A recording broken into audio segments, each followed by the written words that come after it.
Hello, welcome. My name is Anne. Today I wanted to start reading Hitty, Her First 100 Years by Rachel Field. I've never read this book, but my mother says it's the book that her grandfather read to her mother, who read it to her.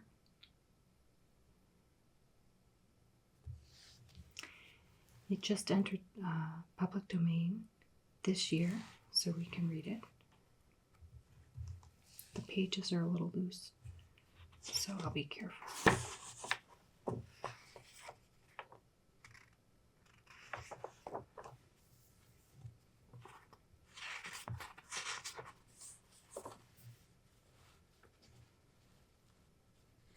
Hitty, Her First 100 Years by Rachel Field, with illustrations by Dorothy P.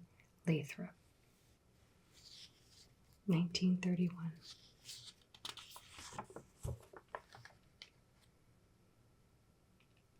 This book is dedicated to the state of Maine and Abby Evans.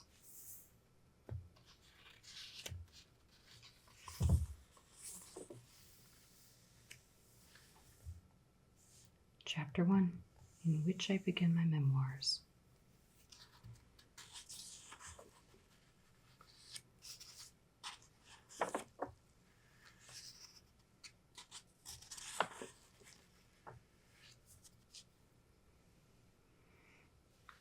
Hitty, Her First 100 Years, Chapter 1, in which I begin my memoirs.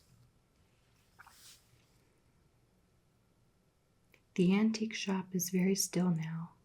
Theobald and I have had it all to ourselves, for the cuckoo clock was sold day before yesterday, and Theobald has been so industrious of late that there are no more mice to venture out from behind the woodwork.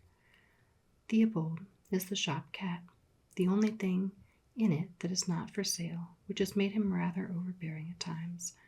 Not that I wish to be critical of him. We all have our little infirmities, and if it had not been for his, I might not now be writing my memoirs. Still, infirmities are one thing, and claws are another, as I have reason to know. Theobald is not exactly a bad cat, but he is far from considerate.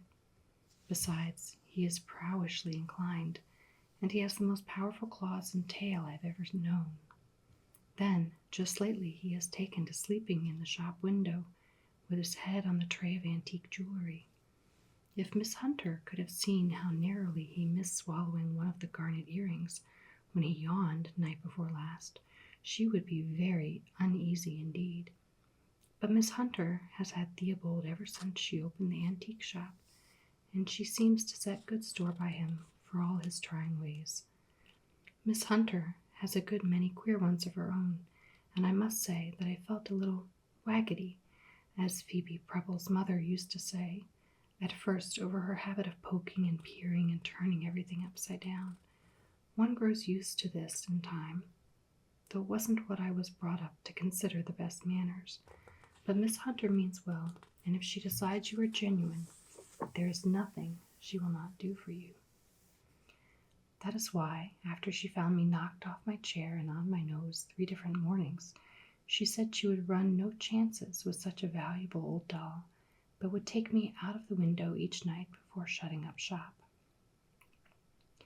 So here I am in the midst of her very untidy desk, with my feet on a spattered square of green blotting paper, my back against a pewter inkstand, and a perfect snowbank of bills and papers heaped about me. Nearby, weighting down another pile of scribbled sheets, is an old conch shell. I have seen far handsomer ones in my time. Still, it is a reminder. I cannot see the light shine on its curving sides without thinking of the island in the South Seas and all the adventures that befell us there. Across the store on the mantelpiece is the model of a sailing vessel, square-rigged in a glass bottle, but its sails are not so well trimmed, and its gilding not so fine as the Diane Keats when we sailed out of Boston Harbor. Perhaps tonight the old Swiss music box will begin to play all of itself, as it does sometimes without the least warning. It is strange to sit here and listen while it tinkles out the Roses and Mignonette waltz, the same precise gaiety as in the days when Isabelle van Rensselaer and the rest danced to that tune at Monsieur Petot's select salon for young ladies and gentlemen. That was just across Washington Square, scarcely a block away from where I sit today. But there were no skyscrapers then, nor any street of little shops like this. It may have been the ship in the bottle, or it may have been the music box, though I think it more likely that the quill pen gave me the idea of writing the story of my life. The pen belongs with the pewter inkstand, but quills are as much out of fashion today as whalebones in ladies' dresses and poke bonnets for little girls. Still, one cannot forget one's early training, and not for nothing did I watch Clarissa copy all those mottos into her exercise book with a quill pen. If it is true, as Miss Hunter and the old gentleman declare, that I am the most genuine antique in the shop, why should I not prefer a quill to these newfangled fountain pens? Nor am I inclined to scratchy steel affairs with sharp points, so I will be true to my quill pen, which I now take in hand to begin my memoirs. As far as I can learn, I must have been made something over 100 years ago in the state of Maine, in the dead of winter. Naturally, I remember nothing of this, but I've heard the story told so often by one another of the Preble family that at times it seems I also must have looked on as the old peddler carved me out of this piece of mountain ash wood. It was a small piece, which accounts for my being slightly undersized, even for a doll, and he treasured it greatly, for he had brought it across the sea from Ireland. A piece of mountain ash wood is a good thing to keep close at hand, for it brings luck, besides having power against witchcraft and evil. That was the reason he had carried this about in the bottom of his pack ever since he had started peddling. Mostly he did his best business from May to November, when roads were open and the weather not too cold for farmers' wives and daughters to stand on their doorsteps as he spread out his wares. But that year he tramped farther north than he had ever been before. Snow caught him on the road between the sea and a rough, woody country. The wind blew such a gale it heaped great drifts across the road in no time, and he was forced to come knocking at the kitchen door of the Preble house, where he had seen a light. Mrs. Preble always said she didn't know how she and Phoebe would have got along without the old peddler, for it took all three of them, besides Andy the chore boy, to keep the fires going and to water and feed the horse, the cow, and the chickens in the barn. Even when the weather cleared, the roads were impassable for many days and all vessels storm-bound in Portland Harbor. So the peddler decided to stay on and help with odd jobs around the place till spring, since Captain Preble was off on his ship for months to come. At that time, Phoebe Preble was a little girl of 7, with gay and friendly ways and fair hair that hung in smooth round curls on either side of her face. It was for her that I was transformed from a piece of mountain ash wood only 6.5 inches high, not nearly so tall as a bayberry candle, into a doll of parts. My first memories, therefore, are of a square, pleasant room with brown beams and a great fireplace, like a square cave, where flames licked enormous logs of wood and an old black kettle hung from an iron crane. The first words I ever heard were Phoebe's as she called to her mother and Andy. "See now, the doll has a face." They came over to peer at me as the old peddler held me between his thumb and forefinger, turning me this way and that in the firelight so my paint would dry. I can remember Phoebe's excitement over my features, and her mother's amazement that the old man had been able to give such a small piece of wood a real nose and even a pleasant expression. Surely no one, they agreed, had so much skill with a jackknife. That night I was left to dry on the mantelpiece, with the light from the dwindling fire making strange shadows with mice squeaking and scampering in and out of the walls, and the wind outside blowing through the branches of a great pine tree, with the sound that I was to know so well later on. Phoebe's mother had decided that I was not to be played with until properly clothed. Phoebe was not a child who took readily to sewing, but her mother was firm, so presently out came needles and thread, thimbles and piece bag, and I was being measured for my first outfit. It was to be of buff calico sewn with small red flowers, and I thought it very fine indeed. Phoebe's stitches were not always of the finest. She was apt to grow fidgety after 10 or 15 minutes of sewing. Still, she was so anxious to play with me that she quite surprised us all by her diligence. I do not remember exactly how I came by my name. At first I was christened Mehitabel, but Phoebe was far too impatient to use so many syllables, and presently I had become Hitty to the whole household. Indeed, it was at Mrs. Preble's suggestion that these 5 letters were worked carefully in little red cross-stitch characters across my chemise. "There," said Phoebe's mother when the last one was done. "Now, whatever happens to her, she can always be sure of her name." "But nothing is ever going to happen to her, Mother," cried the little girl, "because she will always be my doll." How strange it seems to remember those words now. How little we thought then of all that was so soon to befall us. Well, after some weeks I was finished and the last stitch set in my sprigged calico. Unfortunately, this took place on a Saturday, and in those days most children were not allowed to play with their toys from sundown until the following evening. It was still February, and the sun sank behind the spruce-covered hills across the road far too early to please Phoebe Preble. In vain she begged to play with me just another half-hour by the fire. Her mother shut me away in the top drawer of an old pine dresser lest the sight of me should tempt my little mistress too much.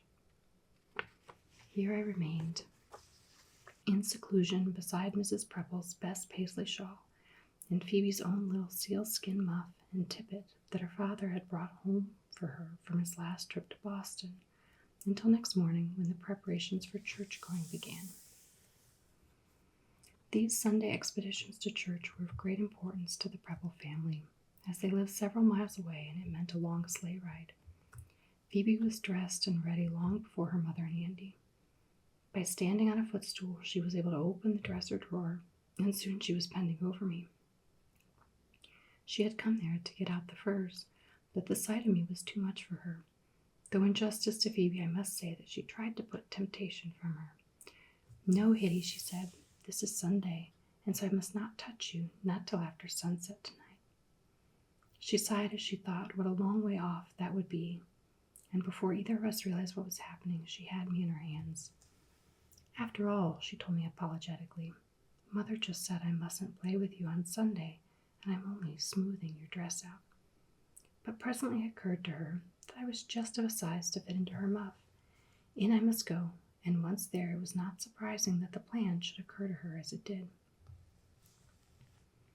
"No one would guess that you were in my muff, Hitty," she whispered, and I could tell from the sound of her voice that I was not going to spend the rest of the morning in the pine dresser. Just then her mother came bustling in, saying that they must start at once, or they would be too late for the doxology. I had no idea then what a doxology might be, but the thought of missing it worried her so much she took out her shawl without noticing my absence from the drawer, or how very red Phoebe's cheeks had grown. It was warm and cozy in the sealskin muff, though when Phoebe put both hands in, it meant rather cramped quarters for me. I could see nothing, of course, except an occasional flicker of blinding brightness, which I knew must be sun on snow. Still, I could feel the motion of the horse pulling us over the road. I could hear the snow squeak and crackle under our runners, the whistle of the whip as the old peddler cracked it, and the gay tinkle-tankle of our sleigh bells. The sound was not to Mrs. Preble's liking, for she kept scolding Andy because he had forgotten to take them off the harness. She said it was not keeping the Sabbath day holy to go to church with bells on, and she didn't know what the neighbors would think. But Auntie said a bell was a bell, and he couldn't see what difference it made whether it was on a sleigh or in a church steeple. This remark caused Phoebe's mother to reprove him severely. She would have said more had the sleigh not drawn up to the steps just then. The idea that I was in church, in a place where dolls are not supposed to be under any circumstances, filled me with excited curiosity. Although still unable to see out of the muff, I managed to hear a good deal that went on. Even now, after all these years, I can still hear the rustle of the people rising about me and their voices singing all together. "Praise God from whom all blessings flow. Praise him, all creatures here below." It made me feel solemn right down to the soles of my wooden feet. The sermon and prayers were so long, I gave up. The sermon and prayers were so long, I gave up trying to follow them. As for Phoebe, she first grew fidgety, then slumped back against her mother to take a nap. It was in this way that my mishap occurred. I suppose the muff was dangling from her hand as she slept. Gradually her hold must have loosened, for next thing I knew I was falling head first out of my snug sealskin hiding place to the floor. Fortunately, it happened just as the congregation rose for a last blessing, so no one heard me fall. The muff rolled in the opposite direction to be rescued by Andy, and Phoebe was jerked to her feet to bow her head with the rest. Frightened as I was, it never occurred to me that I should not be picked up again. Not till I saw all the feet walking out of the Preble pew. I heard the sound of sleighs and horses at the doors. And still I hoped Phoebe would manage to return for me. But at last I heard doors being locked and shutters banged too, so I abandoned all hope of being saved. I knew Phoebe's mother must have hurried her out, and now she did not dare confess that she had taken me to church. So I gave myself up to considering the sad state in which I found myself on my very first entry into the outside world. Then there were the bats. I do not greatly enjoy remembering the days and nights that followed, and to this day I have no idea how many there actually were.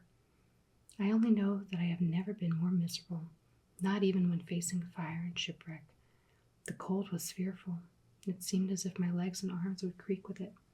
The wind howled outside, nails snapped and beams creaked, and the old bell rope dangling in the vestibule swung to and fro with a dismal sound. There was a painful picture of a man being swallowed by a large fish.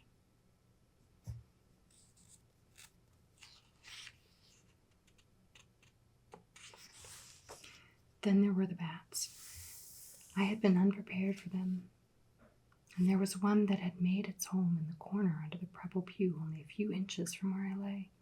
By day he hung himself in the gray ball, but at night he flew out and went swooping about in a way that terrified me. Sometimes his wings even touched me as he flew low, and I could see the shine of his little black eyes in the dark. His claws looked very sharp to me. I hoped I would have no occasion to feel them. Also, the discomfort of my lot was not helped any by an illustrated Bible which lay on the floor beside me, open at the most painful picture of a man being swallowed by a large fish. At the time, I felt that our two positions were equally unfortunate. One day I grew hopeful at the sound of a key turning in the lock. It was the sexton making his midweek rounds to see that all was as it should be. Once more I began to be hopeful. But how to catch his attention? There I lay hidden under a pew, hemmed in by a footstool and a Bible, and unable to lift a finger to help myself. I say I was unable to lift a finger. I must confess that the old peddler had seen fit to give me only one on either hand, and that a thumb, with all the rest left in one piece like a mitten. I must therefore rely on my feet. These were pegged to my legs, and I had also been denied the luxury of knees. Still, by exerting all my powers, I could make a clumsy motion from the upper pegs that fastened them to my body. I decided it was the only thing to do, so I raised and lowered them several times as best I could. Clump, clump, clump. Even I was startled by the noise they made thumping on the boards of the old floor. The sound echoed through the church in a positively terrifying manner. I heard the sexton give a smothered exclamation and drop what must have been his broom with a great clatter. Then he ran off toward the back of the church, bumping into pews as he went. I could hear him muttering in a scared sort of way. Maybe a ghost and maybe not, but I'm not taking no chances. Even in my own discomfort, I could not but feel a thrill of pride that my 2 wooden feet could produce such an effect upon him. Fortunately for me, Phoebe Preble was not good at keeping secrets to herself. Before the week was out, she had confessed her disobedience in taking me to church and had promised to mend her ways if only I could be restored to her. Accordingly, she was set down to sew an extra long stint to her sampler, while Andy and the old peddler drove off to fetch me back. No pen, not even the finest quill, could describe my joy at being once more in the midst of my family. No fire has ever seemed so bright and leaping as that in the Preble fireplace. How good to feel its warmth upon me and to see it making flickers of brightness on the shining pots and pans and on Phoebe's fair head, bent over the square of canvas upon which she was working this motto in cross-stitch. Conscience distasteful truths may tell, but mark her sacred lesson well. Whoever lives with her at strife loses his better friend for life. No wonder Phoebe and I knew it by heart, for her mother had decreed that I was not to be played with till the final E had been sewed into satisfaction. This took many days, and there were tears and knottings of thread and much taking out and putting in of stitches. I looked on sympathetically from an upper shelf to which I had been banished.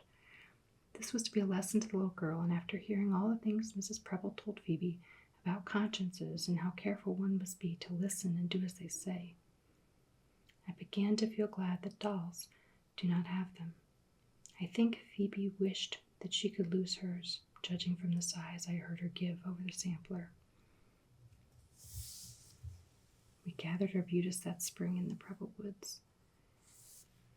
Spring was very late in coming to Maine that year.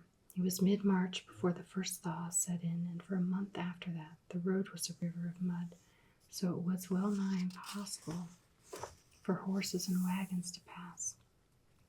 The pussy willows were weeks behind their usual time.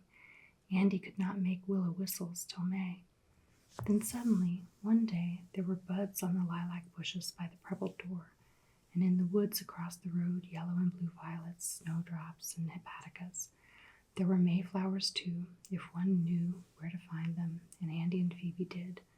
Often since I had seen them in Flora's windows, done up in stiff little bunches, so different from the trailing sprays of pink and white bloom we gathered in the Preble woods under last year's leaves and fir cones. Once the roads were passable again, the old peddler set off with his pack and a big bag of food Mrs. Preble had cooked for him. Phoebe took me in her arms as she and Andy walked with him to the three-cornered island of grass where three roads meet. There they said goodbye and watched him disappear down the one that led to Portland. He walked with a limp, and his pack was so heavy it made him bend to one side, the way trees do if they grow in windy places. When he had reached the turn in the road, he stopped and waved to us. Andy and Phoebe waved back. They kept on doing it long after he was out of sight. We should have felt very lonely without him, if Phoebe's father had not turned up shortly after.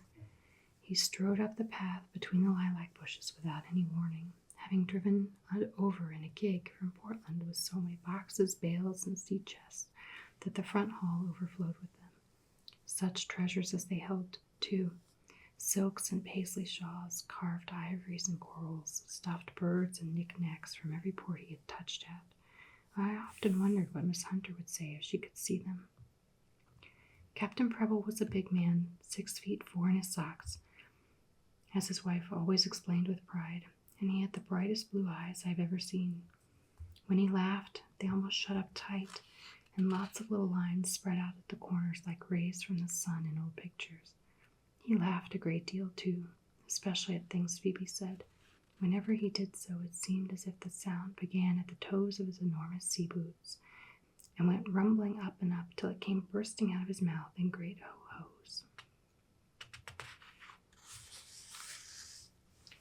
Almost the first words that Phoebe said to her father, when he had kissed her and swung her up over his head 2 or 3 times to see how big she had grown, were, "This is my new doll, Hitty." Then he must hear all about the old peddler and the Ashwood, and how I had spent part of a week under their pew in church. At that, Captain Preble laughed so hard the buttons on his coat heaved up and down like little ships at sea, in spite of the way Phoebe's mother shook her head at him. "It isn't a laughing matter, Daniel," he told him. "I declare I don't know where the good is of my trying to raise that child properly if you have her as spoiled as a popinjay inside a week." I remember her very words, because I have never been able to discover what sort of a bird a popinjay might be. One does not hear them mentioned nowadays, so I suppose the race must have died out years ago.